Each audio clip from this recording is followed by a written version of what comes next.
오늘 우리에게 주시는 하나님 말씀은 욥기 32장 11절에서 22절 말씀입니다. 보라, 나는 당신들의 말을 기다렸노라. 당신들의 슬기와 당신들의 말에 귀 기울이고 있었노라. 내가 자세히 들은즉 당신들 가운데 욥을 꺾어 그의 말에 대답하는 자가 없도다. 당신들이 말하기를 우리가 진상을 파악했으나 그를 추궁할 자는 하나님이시오 사람이 아니라 하지 말지니라. 그가 내게 자기 이론을 제기하지 아니하였으니 나도 당신들의 이론으로 그에게 대답하지 아니하리라. 그들이 놀라서 다시 대답하지 못하니 할 말이 없음이었더라. 당신들이 말없이 가만히 서서 다시 대답하지 아니한즉 내가 어찌 더 기다리랴. 나는 내 본분대로 대답하고 나도 내 의견을 보이리라. 내 속에는 말이 가득하니 내 영이 나를 압박함이니라. 보라, 내 배는 봉한 포도주통 같고 터지게 된 새 가죽부대 같구나. 내가 말을 하여야 시원할 것이라. 내 입을 열어 대답하리라. 나는 결코 사람의 낯을 보지 아니하며 사람에게 영광을 돌리지 아니하리니 이는 아첨할 줄을 알지 못함이라. 만일 그리하면 나를 지으신 이가 속히 나를 데려가시리로다.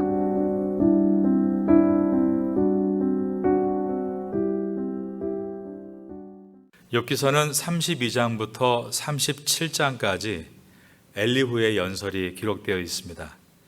32장은 엘리후가 자기가 나서서 연설할 수밖에 없는 이유에 대해서 기록한 내용이고 33장부터 37장까지는 4차례에 걸친 엘리후의 연설이 기록이 되어 있습니다. 지금까지 욥과 세 친구인 대만 사람 엘리바스와 수아 사람 빌닷과 나아마 사람 소발의 3차에 걸친 아주 긴 공방이 있었습니다. 저희가 이 내용들을 묵상하면서 많은 은혜가 있었고 충분히 각자의 입장을 공감했습니다.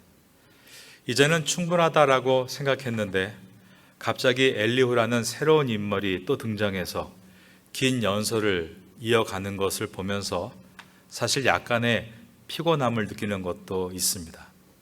그런데 여기에서 우리가 생각해야 될 중요한 내용이 있습니다. 욥은 세 친구들과의 긴 논쟁을 마치는 최종적인 연설을 31장에서 했습니다. 이때는 자신이 무고하다는 것에 대해서 내가 죄가 없다는 것을 하나님 앞에 맹세하면서까지 그는 선언을 하면서 최종 변론을 마쳤습니다. 그러면 이제는 하나님이 답변을 하실 차례가 된 것입니다. 그런데 하나님은 그 답변을 이제 저 뒤에 38장에서 하시고 32장부터 37장까지 무려 6장에 걸쳐서 엘리후의 연설을 욥기서는 삽입하고 있습니다. 왜 이 연설이 굳이 여기에 들어간 것일까라는 질문을 우리는 자연스럽게 하게 되는 것입니다. 그 이유는 31장에서 욥이 나는 하나님과 변론하고 싶다. 나는 최후로 간청을 한다 라고 마쳤는데 만일 이 이후에 32장에서 하나님의 질문이 등장한다면 그것은 모든 대화의 주도권이 욥에게 있다라는 말이 됩니다. 그런데 욥기서의 저자는 하나님의 영이신 성령의 감동으로 이 욥기서를 써 내려가면서 32장부터 37장까지 엘리후의 연설을 삽입함으로 욥기서에서 주도권을 가진 이는 욥이 아니라 하나님이심을 보여주고 있는 것입니다. 우리가 알아야 될 것이 있습니다. 그것은 하나님은 인간이 시키는 대로 일하시는 분이 아니라는 사실입니다. 내가 주도권을 가지고 하나님께 명령하고 오라 하면 오고 가라 하면 가는 분이 하나님이 아니시라는 것입니다. 하나님께서는 개입하실 시기를 본인이 스스로 결정하신다는 것을 욥기서가 보여주고 있는 것입니다. 우리는 하나님의 주권에 대해서 많은 얘기를 듣습니다. 그리고 아주 쉽게 인정합니다. 찬양할 때 주님 뜻대로 되길 원합니다라고 고백하는 것입니다. 그러나 정말 우리가 주님의 뜻이 주님의 때에 이루어지기를 원하고 있는가? 이것이 오늘 본문의 1차적인 메시지입니다. 사람들이 뭔가를 바랍니다. 그럴 때 누군가가 이렇게 말하죠. 기도해봐. 그러면 이루어질 거야. 또는 기도를 안 해서 그래. 이렇게 말하는 것은 사실은 하나님의 주권을 염두에 두지 않는 것입니다. 하나님께서는 우리가 기도한다고 기도한 대로 움직이는 로봇이 아니라는 사실입니다. 하나님께서는 당신의 계획을 가지시고 당신의 의지를 따라 당신의 시간에 맞춰서 이루어 가시는 주권적인 하나님이심을 우리는 기억해야 하는 것입니다. 미국의 엘머 타운스라는 사람의 간증을 읽은 일이 있습니다. 젊은 시절 캠핑장에서 청소 아르바이트를 했다고 합니다. 겨우내 폐쇄된 곳을 닫고 얼룩을 지우는 사이에 밤 12시가 되었다고 했습니다. 일을 마치고 문을 나서는데 무심코 벽에 있는 어떠한 글자가 희미하게 눈에 들어왔습니다. 무엇인가 하고 읽어보니까 하나님은 당신을 위한 계획을 가지고 있습니다 라는 문구였습니다. 그는 깜짝 놀랐습니다. 왜냐하면 그때 그의 가장 큰 고민이 인생을 어떻게 살아야 하는가, 젊은이로서 그러한 답답한 의문이 있었기 때문입니다. 답을 찾지 못하고 안타까워하고 있는데 하나님이 당신을 향한 계획을 가지고 계십니다 라는 문구를 보자 그는 매우 당황했고 그는 처음으로 if 하나님이 계시다면 이라는 가정을 세워보게 됐다고 합니다. 지금까지는 내가 원하는 대로 살면 된다고 생각을 했는데 이제 만일 if 하나님이 계시고 그분이 나를 향한 계획이 있다고 한다면 자 그러면 어떻게 살아야 되는 것인가?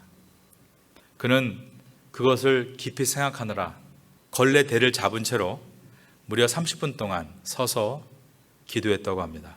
하나님 정말 저를 향한 계획을 가지고 계십니까? 정말입니까? 라고 묻고 또 물었다고 했습니다. 저는 이 글을 읽으면서 우리가 이러한 생각하는 신앙이 중요하다고 다시 한번 돌아보게 됐습니다. 하나님의 주권이라 말하면서 내 마음대로 사는 것이 아니라 정말 그분의 주권이 있다면 내가 어떻게 살아야 됩니까를 묻는 진지한 생각이 우리에게 필요하다는 것입니다. 만약에 기도의 응답이 늦어지고 있다면 우리는 모르지만 그 응답이 늦어져야 되는 충분한 이유가 있을 것입니다.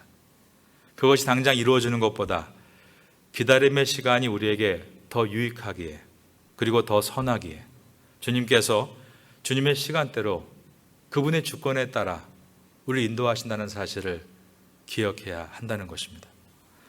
왜냐하면 주님은 나보다 뛰어나시고 주님은 나의 미래를 아시기에 나를 가장 온전한 길로 인도하시는 분이시기 때문입니다. 이것을 잊지 않는 우리 모두가 될 수 있기를 예수님의 이름으로 축원합니다. 오늘 본문의 첫 절인 욥기서 32장 11절을 보겠습니다. 보라, 나는 당신들의 말을 기다렸노라. 당신들의 슬기와 당신들의 말에 귀 기울이고 있었노라. 이것은 엘리후가 지금까지 욥과 논쟁을 벌였던 엘리바스와 빌닷과 소발에게 하는 말입니다. 엘리후는 지금까지 욥과 세 친구의 논쟁이 일어나는 동안 옆에서 지켜만 볼 뿐 한마디도 하지를 않았습니다. 그 이유는 엘리후가 이 가운데서 가장 나이가 어렸고 욥이 겪고 있는 이 문제에 대해서 평소에 존경하던 연장자들인 엘리바스와 빌닷과 소발이 충분한 대답을 해줄 수 있을 것이라고 기대했기 때문입니다. 그러나 시간이 지날수록 엘리후의 눈에 볼 때 그들이 욥의 기세에 꺾이는 것처럼 보였고 그리고 계속 그들은 욥에게 제대로 된 대답을 못하는 것처럼 여겨졌습니다. 12절입니다. 내가 자세히 들은즉 당신들 가운데 욥을 꺾어 그의 말에 대답하는 자가 없도다. 엘리후가 볼 때 세 사람은 욥과의 논쟁에서 완전히 패배해서 뒤로 물러나는 것처럼 보였던 것입니다. 13절입니다.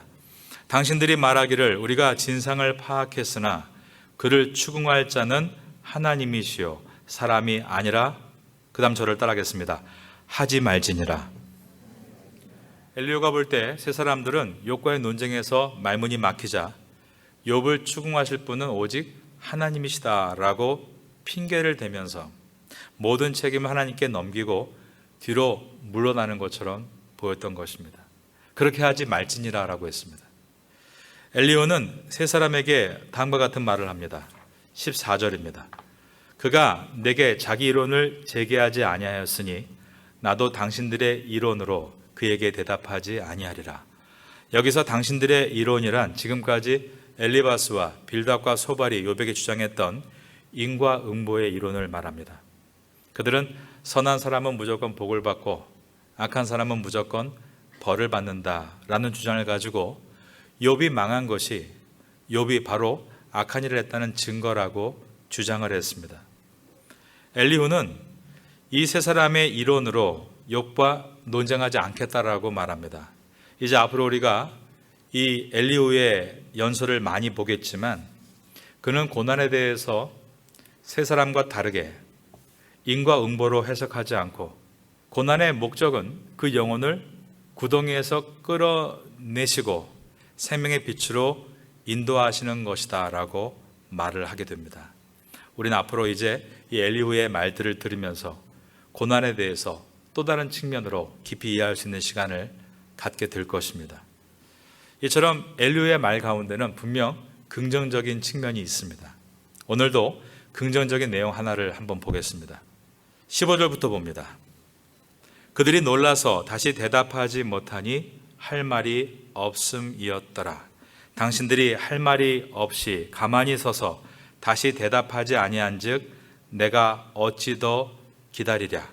나는 내 본분대로 대답하고 나도 내 의견을 보이리라. 그러면서 나는 말하지 않고는 견딜 수 없다라고 하는 내용이 18절에서 20절까지의 말씀입니다. 내 속에는 말이 가득하니 내 영이 나를 압박함이니라. 보라, 내 배는 봉한 포도주통 같고 터지게 된 새 가죽 부대 같구나. 내가 말을 하여야 시원할 것이라. 내 입을 열어 대답하리라. 이것을 긍정적인 측면으로 본다면 우리가 복음을 전할 때입니다. 복음을 전할 때 내가 내 영이 나를 압박해서 도저히 말을 하지 않을 수 없구나. 내가 포도주 통에 포도가 흔들려서 기포가 생겨서 압력을 견디지 못하고 터져 나오듯이 내가 이 복음을 전하지 않고는 견딜 수가 없구나. 내가 이 복음을 전해야 시원하겠구나. 이렇게 적용한다면 참으로 좋은 긍정적인 측면이라고 말할 수 있습니다. 왜냐하면 복음은 사람을 살리는 소식이기 때문입니다. 이러한 열정들을 믿음의 선배들은 다 가지고 있었다는 것을 우리가 알고 있습니다.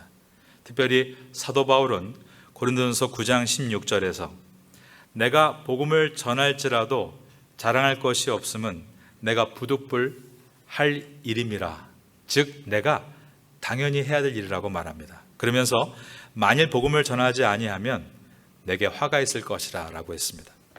성도는 복음에 대해서는 견딜 수 없고 침착할 수 없으며 뒤로 미룰 수 없다라는 것입니다. 복음을 전하는 사람은 사람의 눈치를 보지 않아야 한다. 21절을 보겠습니다. 나는 결코 사람의 낯을 보지 아니하며 사람에게 영광을 돌리지 아니하리니. 이와 같이 복음과 관련해서 엘리후의 말을 보면 매우 긍정적이라고 말할 수 있습니다. 엘리후는 자신은 사람에게 아첨하지 않겠다라고 하면서 그 이유는 내가 그렇게 사람을 의식하고 아첨함으로 바른 진리를 전하지 않으면 하나님이 나를 떠나실 것이기 때문이라고 했습니다. 오직 그 중심을 하나님께만 서겠다라고 말한 것입니다. 마지막 절인 22절입니다. 이는 아첨할 줄을 알지 못함이라. 만일 그리하면 나를 지으신 이가 속히 나를 데려가시리라. 여기서 속히 나를 데려가시리로다 라는 말은 나를 하나님께서 심판하시리로다 라는 뜻입니다. 성경을 연구하는 학자들은 엘리후가 가지고 있는 이 진실성과 열정은 정말 귀하다라고 평가합니다. 그러나 그가 상대방에게 표현하는 방법에 대해서는 우리가 좀 생각해 볼 여지들을 줍니다. 이것이 욥기서의 매력입니다. 자기보다 연장자인 욥에게, 그리고 깊은 상처를 안고 있는 사람에게 어떻게 말을 해야 하는가에 대한 가르침입니다. 엘리후의 말에는 교만함이 서려 있고 무정함이 서려 있다라고 평가를 얻습니다. 엘리후는 분명히 귀담아 들어야 될 훌륭한 말이 많이 있지만 또 그만큼 우리가 경계해야 될 잘못된 태도도 있다는 것입니다. 엘리후에 대해서 부정적인 측면을 본다고 한다면 바로 첫 번째가 교만함입니다. 과도한 자신감이 강한 나머지 그것이 내 말만 맞다라는 고집으로 나타나고 있습니다. 이와 같이 과도한 자신감과 고집은 결코 사람을 변화시킬 수 없습니다. 그것이 과도하기 때문에 결과적으로 긍휼과 사랑이 작게 나타나기 때문입니다. 우리는 내가 의롭다, 그러한 자기 과시와 내 말이 맞다, 그러한 고집이 결코 상대방에게 감동을 주지도 변화도 주지 못한다는 사실을 기억해야 합니다. 교만과 고집은 작아지고 사랑과 긍휼의 마음이 크게 나타날 때 그때 역사가 일어나고 변화가 시작되기 때문입니다.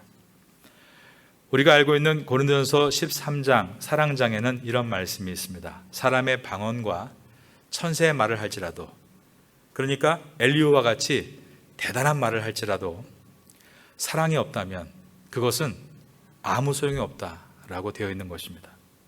언제나 그리스도의 사랑으로 나를 채우는 것이 필요함을 잊지 말아야 합니다. 우리나라 지방에서 군 선교를 하시는 목사님의 얘기를 들은 적이 있습니다. 군인 선교를 열심히 하시는 목사님인데 한 번은 직업군인 한 청년을 전도했다고 합니다. 그런데 이 청년이 부대 안에서 막사 공사를 하다가 나무 그루터기에 다리를 다쳐서 그만 군 병원에 입원을 하게 된 것입니다.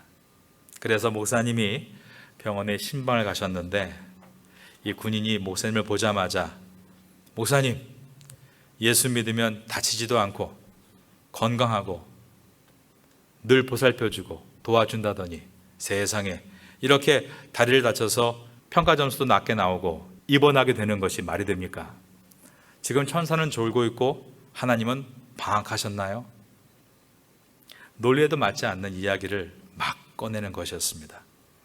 목사님이야 성경에서 박사시니 그가 말하고 있는 하나님에 대한 신앙과 천사에 대한 이해와 하나님의 인도하심에 대해서 잘못 알고 있는 것들을 하나하나 논박할 수 있었습니다. 그런데 목사님은 그렇게 하시는 대신에 네 형제님 그러게나 말입니다.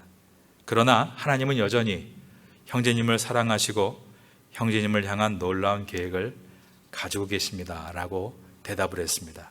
그러자 그 군인이 이게 무슨 뜻이냐고요 투정을 부렸는데 목사님은 그 형제의 어깨를 잡고 기도를 해 주었습니다. 그런데 오랜 후에 그 군인이 결혼한다는 소문이 들려온 것입니다. 얘기를 들어보니까 병원에 입원했을 때 간호장교에게 물리치료를 받다가 서로 마음이 맞아서 사귀게 된 것이었습니다. 두 사람은 결혼식을 하고 부부가 돼서 다시 교회에 찾아왔습니다. 이게 무슨 뜻이겠냐고요? 라고 투정했던 그 군인 청년은 정말 하나님은 이런 계획도 가지고 계셨군요. 제가 막사 공사를 안 해서 다치지 않았다면 병원에 입원하지 않았을 테고 병원에 입원하지 않았다면 간호장교에게 치료를 받지 못했을 테고 그러면 결혼도 할 수 없었을 텐데 목사님께서 저의 투정을 외면하지 않으시고 격려해 주셔서 저의 삶을 하나님이 인도해 주신다는 것을 깨닫게 되었습니다 라고 대답한 것입니다. 여러분, 사람의 방언과 천사의 말을 할지라도 기가 막히게 말을 잘해도 사랑이 없으면 아무것도 아니다라고 성경은 말씀합니다. 언제나 그리스도의 사랑으로 나를 채우는 성도가 되어야 됨을 잊지 말아야 되는 것입니다. 우리 모두는 말 잘하는 성도가 아니라 사랑하는 성도가 될 수 있기를 예수님의 이름으로 축원합니다.